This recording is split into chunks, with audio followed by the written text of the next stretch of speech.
Les gares routières vont à nouveau recevoir les voyageurs. Il y a plus de 3 mois, cette gare routière de Rabat était totalement mise à l'arrêt à cause de la pandémie du coronavirus. Aujourd'hui, elle se prépare à reprendre du service. Pour cela, une série de mesures ont été établies, des dispositions particulières prises dans les espaces d'acquisition des billets et les espaces des quais et leurs accès. Une opération de dépistage au Covid-19 a également été lancée sur le site de la gare routière de la capitale, au profit du personnel et des transporteurs. L'objectif est de limiter le risque de la propagation du virus. Nous assurons des conditions d'hygiène pour un transport sûr dans de meilleures conditions. Mis à part les tests de dépistage de nos collaborateurs, de nouvelles règles ont été prises au niveau des quais et de l'espace de la billetterie.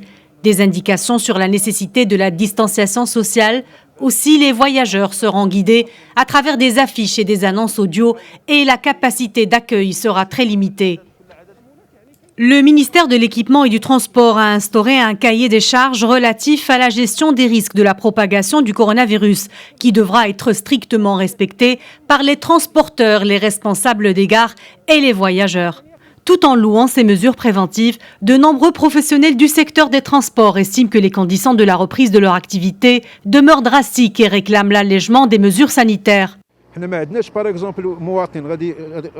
Nous passons par une période très critique. Nous avons besoin d'aide.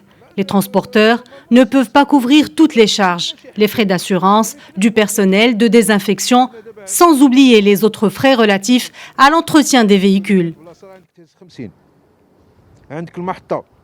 À noter que le ministère de l'Équipement, du Transport, de la Logistique et de l'Eau a mis en place un cahier des charges spéciales Covid-19.